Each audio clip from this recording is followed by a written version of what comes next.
सर्वज्ञ श्री चक्रधर स्वामी की जय. काल आपण महानुभावीय लिपीबद्दल समजून घेतलं. क ख ग घ च छ ज झ ट थ ड इथपर्यंत आपण काल समजून घेतलेलं आहे. आतापर्यंत आपण जेवढं काही शिकून घेतलं त्याची परत आपण उजळणी करूया.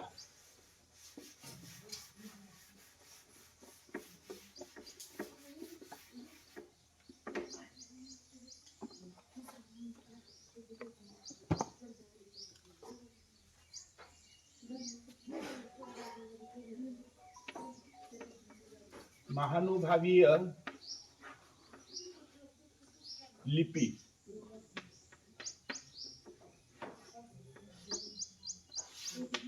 चला महानुभावीय लिपी शिकूया.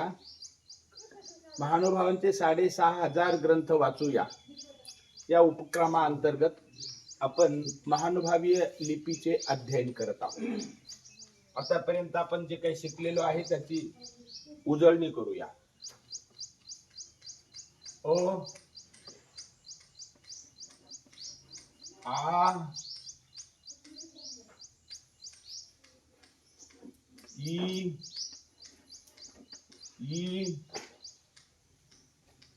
उ ये ऐ ओ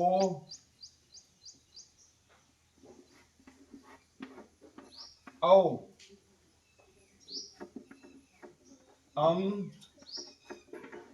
आ. हे ओ आहे. आ ई उ ये ऐ ओ औ आ. बाळबोध लिपीमध्ये मी याच्या पुढे लिहितो. हे अ, हे आ,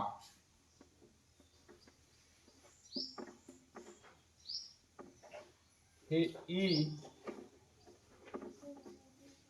हे ई, हे उ, हे उ, ये जशास तसे आहे. ऐ जे बाळबोध लिपीमध्ये आणि महानुभावीय लिपीमध्ये ये एकाच प्रकारे लिहितात, परंतु महानुभावीय लिपीमध्ये अक्षराच्या माथ्यावरती रेषा ओढली जात नाही. फरक एवढाच आहे, ये हे ए वरती माथ्यावरती रेषा नाही. ए ऐ ओ औ आ. हे अ,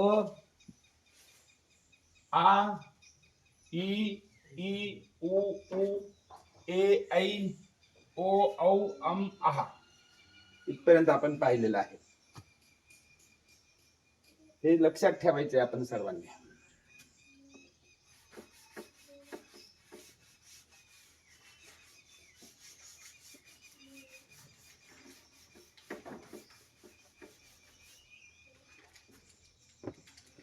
त्यानंतर आपण दुसऱ्या दिवसाच्या याच्यामध्ये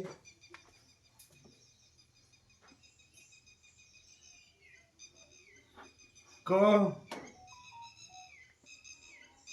ख ग घ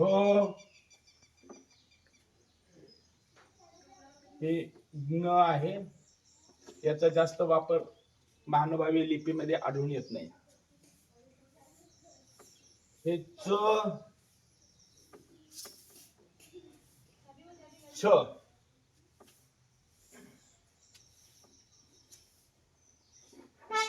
झ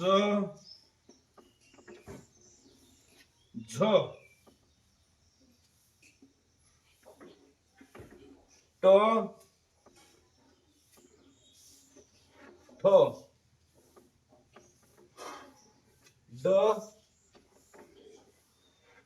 ढ एक ख ग घ च छ ज झ ट ठ ड ढ. बाळबोध लिपीमध्ये हे क असं आहे, हे क आहे, हे ख, हे ग, हे घ, हे च, छ,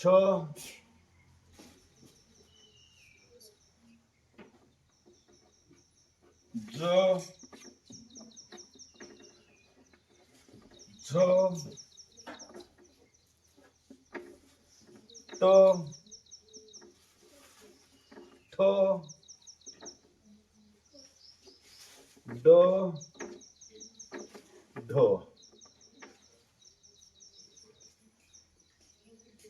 क, ख, ग, घ, च, छ, ज, झ, ट, ठ, ड, ढ.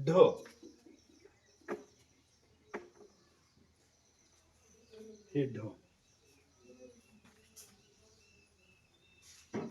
तर याच्यानंतर क ख ग घ च छ ज झ ट ठ ड ढ. महानुभावी लिपीमध्ये अजून एक मौज आपल्याला आढळून येईल. आपण हे 12 खड्या अभ्यासल्यानंतर ते मौज आपण पाहणार आहोत. ती मौज आहे खुणा. बाळबोध लिपीमध्ये हा प्रकार नाही. महानुभावी लिपीमध्ये खुणा आहेत. जसं पूर्वीच्या काळी शॉर्ट हँड म्हणजे एखाद्या वक्त्याचं भाषण चालू असेल तर पत्रकार ते भाषण तात्काळ लिहून घेत असत. तर लिहून घेण्यासाठी शॉर्ट हँड असा एक प्रकार होता की संक्षिप्त थोडक्यात ते वाक्य लिहिणे किंवा शब्द लिहिणे. महानुभावांमध्ये याला खुणा असं म्हणतात. ह्या खुणा बाळबोध लिपीमध्ये नाहीत. नवीन हा एक वेगळा प्रकार महानुभावीय लिपीमध्ये आपल्याला आढळून येतो, खुणा. तर ह्या खुणा सुद्धा आपण हे लिपी शिकल्यानंतर 12 खड्या झाल्यानंतर ते समजून घेणार आहोत. तर ट ठ ड ढ, क ख ग घ च छ ज झ ट ठ ड ढ. इथपर्यंत आपण पाहिलेलं आहे. आता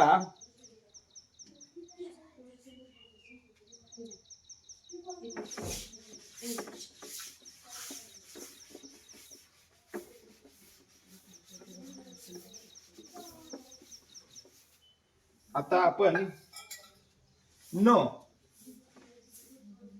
हे न देवनागरी लिपीमध्ये हे न आहे. तो थ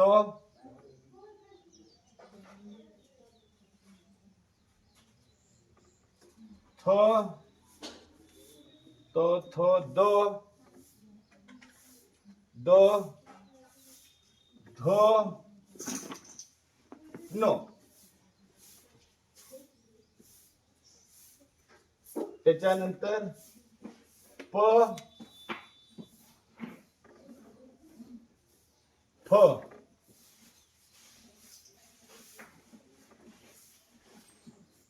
ब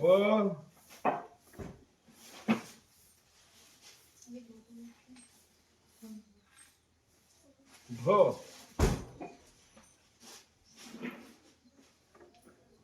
म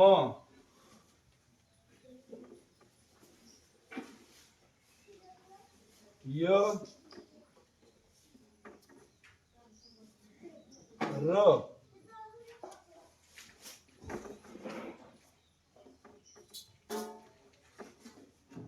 र ल व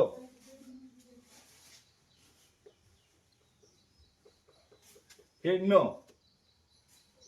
महानुभावीय लिपीमध्ये हे न आहे. बाळबोध लिपीमधील बाणाच्या न ला महानुभावीय लिपीमध्ये हे न वापरले जातं. त्याच्यानंतर हे तो, थ, हे द, हे धो, हे न.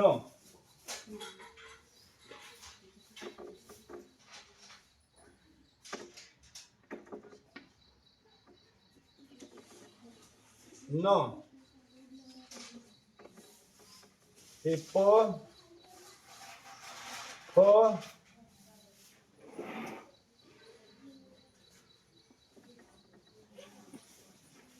ब, घ, हे म.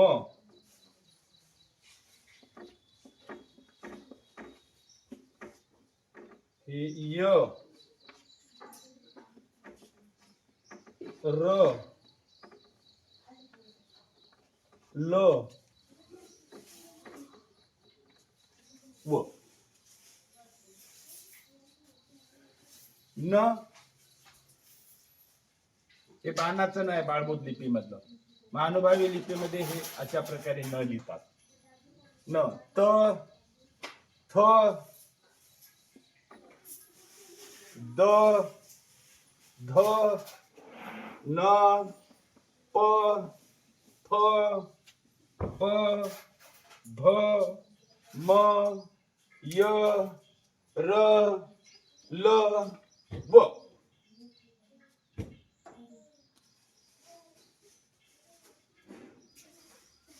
हे आपल्याला अवगत करून घ्यायचे, ध्यानात ठेवायचं आहे.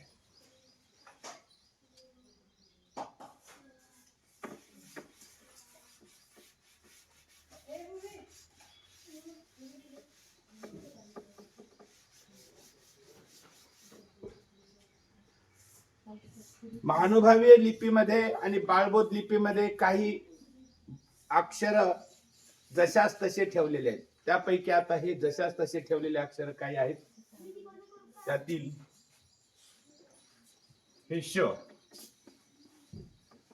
बाळबोध लिपीमधून महानुभावी लिपीमध्ये जे अक्षर घेतलेले आहे त्याच्या माथ्यावरती रेष ओढण्याची पद्धती आहे. हे श, हे श, हे श, हे श. त्याच्यानंतर स,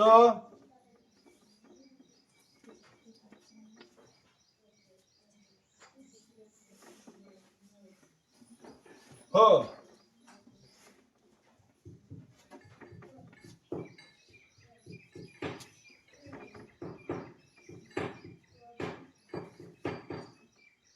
ल,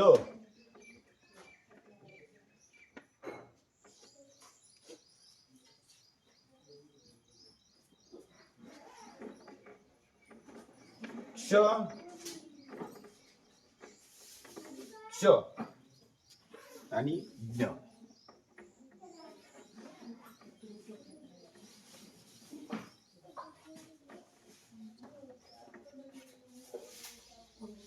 श शहामृगाचं श आहे.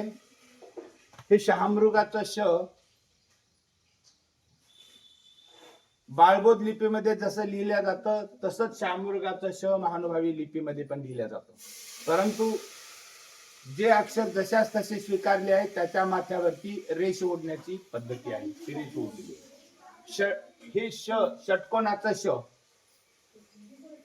स, ह, ल, क्ष आणि ज्ञ. ह्या एवढ्या 12 खडीवरती महानुभावांनी 6,500 ग्रंथ लिहिलेले. आपण पाहिले की ही महानुभावांची बौद्धिक संपत्ती आहे, इंटेलेक्च्युअल प्रॉपर्टी.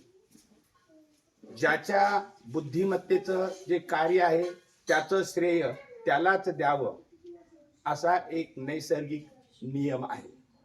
आणि ह्या नैसर्गिक नियमाला अनुसरूनच जगामध्ये सगळीकडे कायदे आहेत.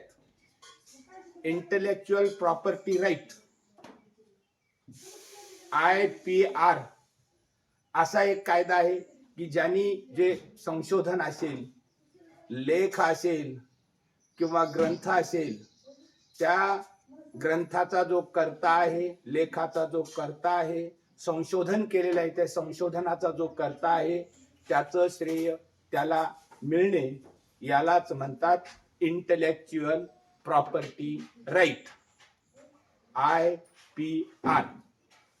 ह्या अनुसार महानुभावांची ही जी लिपी आहे, ह्या लिपीचा जो संपदा अधिकार आहे तो अधिकार महानुभावांचा आहे. 6,500 ग्रंथ या लिपीमध्ये लिहिलेले आहेत. आता हे आपण पाहिलेलं आहे श श स ह ळ क्ष ज्ञ.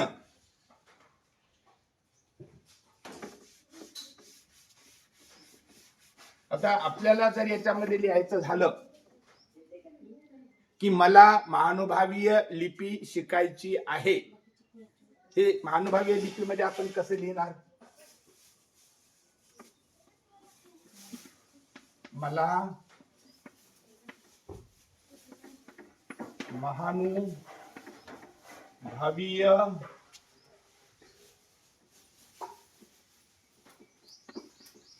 लिपी शिकायची आहे, हे आपण असं लिहिलं. आता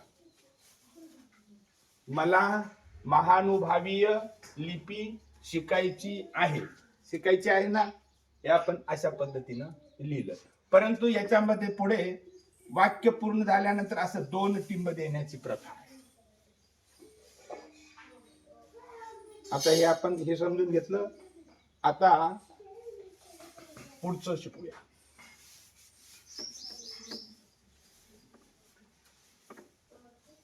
क का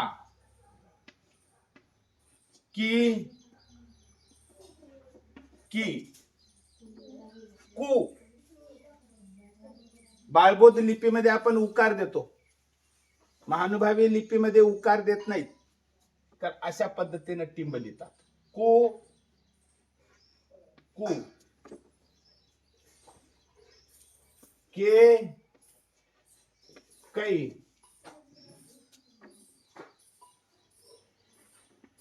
को कौ,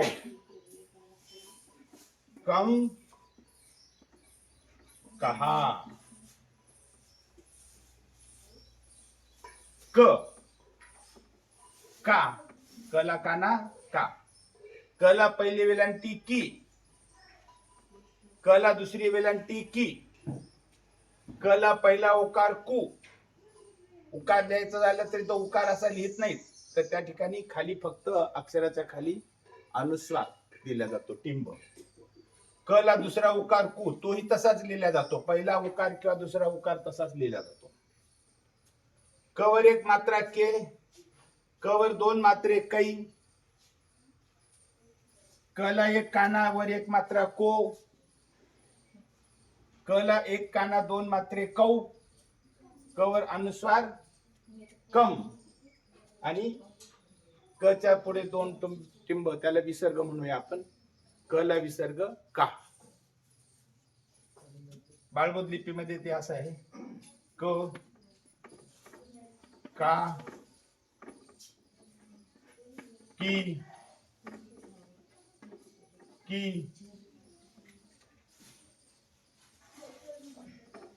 कु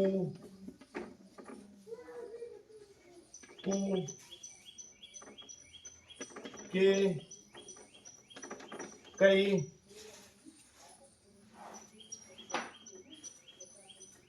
को कौ कम का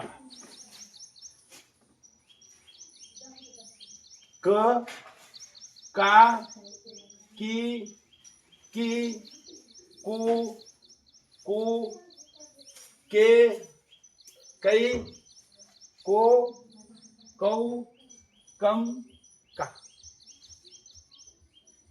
आता हे आपण समजून घेतलेलं आहे. याच पद्धतीनं पुढे ख खा की खी खू खू खे खै खो खो खम खा. याच पद्धतीनं ग गा गी गी गु गु गे गे गो गौ गम गा अशी पूर्ण 12 खडी महानुभावी लिपीमध्ये लिहिल्या जातात. हे आपल्याला प्रयत्नपूर्वक ध्यानात ठेवायचं आहे. आता जोड अक्षरासंबंधी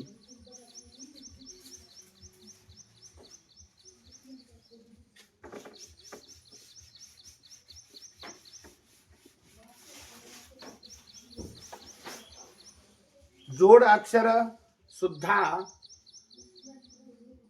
बाळबोध देवनागरी लिपीमध्ये आहेत, त्याच पद्धतीनं महानुभावी लिपीमध्ये पण लिहिल्या जातात. उदाहरण आपण घेऊया. परमेश्वर प्राप्तीची साधना कसं लिहिलं जातं? प र मे श्वर.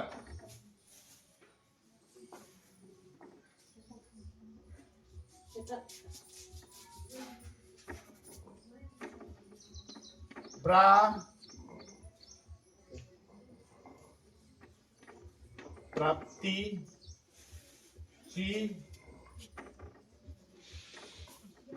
साधना.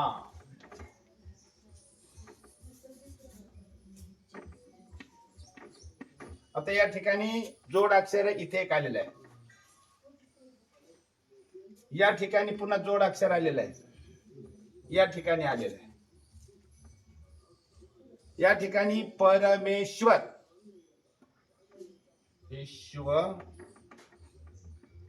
अर्ध आणि त्याच्यानंतर हे व श अर्ध अधिक व इज इक्वल टू श्वर. हे जोडाक्षर तयार झालं. प्राप्ती प्राप्ती ही प अर्ध अधिक र प्राप्ती इज इक्वल टू प्राप्ती. हे आपल्याला आता हळूहळू सरावाने हे सगळं लक्षात यायला लागेल. हे प्राप्ती हे प अर्ध plus T is equal to म्हणजे बरोबर प्राप्ती. हे वरची प्राप्ती म्हणजे हे लिपीमध्ये हे जे आहे रेष ओढल्या जात नाही. हे प्रा हे प्रा हे टी अशा पद्धतीने हे श बाळबोध लिपीमध्ये आणि महानुभावी लिपीमध्ये एक समान असल्यामुळे इथं शीर्ष रेषाधारी श वापरलेलं आहे. श्व प लिपी मधलं अर्ध अधिक र प्रा प्राप्ती प अर्ध टी ती. हे जोडाक्षरासंबंधी हे संपूर्ण पुढे हळूहळू सरावानुसार आपल्या लक्षात येईल. तर अशा पद्धतीनं बंधूंनो आपण महानुभावी लिपी त्याबद्दल जाणून घेत आहोत. आपल्याला ही लिपी अवगत केल्यानंतर 6,500 ग्रंथ महानुभावांचे आहेत ते आपल्याला सहजतेनं वाचायला मिळते. मी नेहमी सांगत असतो की महानुभावांच्या साहित्याचा अभ्यास करणाऱ्या साहित्यिक लोकांनी महानुभावांचे हे सगळे ग्रंथ जे महानुभावांची इंटेलेक्च्युअल प्रॉपर्टी, बौद्धिक संपत्ती आहे, ह्या संपूर्ण ग्रंथाचा त्यांनी गोळा केले. हे सगळे ग्रंथ, अनेक ग्रंथ गोळा केले प्राचीन आणि विद्यापीठामध्ये लिहून ठेवले. विद्यापीठामध्ये पोथीशाळा नावाचा एक विभाग निर्माण केला आणि त्या पोथीशाळेमध्ये हजारो ग्रंथ महानुभावांचे, संभाजीनगर येथील डॉक्टर बाबासाहेब आंबेडकर मराठवाडा विद्यापीठ औरंगाबाद या विद्यापीठामध्ये, पुणे विद्यापीठामध्ये, अमरावती, नागपूर अशा विद्यापीठामध्ये हे ग्रंथ त्या ठिकाणी संग्रहित करून ठेवलेले आहेत. महानुभावांचे प्राचीन हस्तलिखित ग्रंथ. हे ग्रंथ सांभाळण्यासाठी तिथं महाराष्ट्र सरकारने, विद्यापीठ प्रशासनाने 50,000, 1,00,000 रुपये पगारावरती नोकर ठेवलेले आहेत की त्या नोकरांना सुद्धा ते ग्रंथ वाचता येत नाहीत. आणि ही एवढी मोठी पोथी शाळा विद्यापीठांमध्ये, एवढे मोठ्या ग्रंथांचा सहकार म्हणजे संग्रह, परंतु बंधूंनो हे ग्रंथ वाचणारे या समाजामध्ये नाहीत. वर्षभर ते ग्रंथ संग्रहालयामध्ये कोणी जात नाही आणि त्या पोथ्या कोणी वाचत नाहीत. उद्या यदा कदाचित अशी परिस्थिती आली आणि शासनाने विचार केला की एवढं मोठं ग्रंथ संग्रहालय परंतु समाजातून कोणी वाचकच येत नाहीत, हा खर्च कशाला करायचा, हे पोथीशाळा मृत पोथीशाळा म्हणून त्यांनी घोषित करून आणि ते ग्रंथालय क्लोज करून टाकले. त्या पोथीशाळा क्लोज बंद करून टाकल्या तर त्या पोथीशाळेमधील पोथ्यांचं पुढे काय होणार? निश्चितच त्या पोथ्या तिथल्या तिथं कुजून नष्ट होऊन जाणार. म्हणजे महानुभावांकडून या पोथ्या जमा करून विद्यापीठामध्ये ठेवल्या आणि विद्यापीठामध्ये तिथं कोणी वाचकच जात नाही, कारण लिपी कोणाला समजत नाही म्हणून वाचक जात नाहीत आणि वाचक तिथं पोथीशाळेमध्ये जात नाहीत, म्हणजे समाजाकडून प्रतिसाद मिळत नाही. हा अनाठायी खर्च म्हणून आणि शासनाने जर त्या पोथ्या बंद करून टाकल्या तर कालांतराने त्या पोथ्या कुजून तिथेच नष्ट होतील. म्हणून बंधूंनो, आपण महानुभाव पंथाचा अनुयायी आहोत, साधक आहोत, आपल्याला आपल्या पूर्वजांचा अभिमान आहे. आपण ही लिपी शिकून घ्या आणि कमीत कमी विद्यापीठामधील या पोथी शाळेला आपण वर्षातून एक वेळ तरी भेट द्या आणि तिथल्या पोथ्या तुम्ही आवर्जून पहा, हाताळा. आपल्या पूर्वजांचा आपल्याला फार मोठा स्वाभिमान वाटेल. एवढीच विनंती आहे. आणि त्यासाठीच चला महानुभावीय लिपी शिकूया, महानुभावांचे 6,500 ग्रंथ वाचूया, हा उपक्रम आम्ही सुरू केलेला आहे. दंडवत. या ठिकाणी थांबतो. पुढचा अभ्यास पुढच्या व्हिडिओमध्ये. धन्यवाद.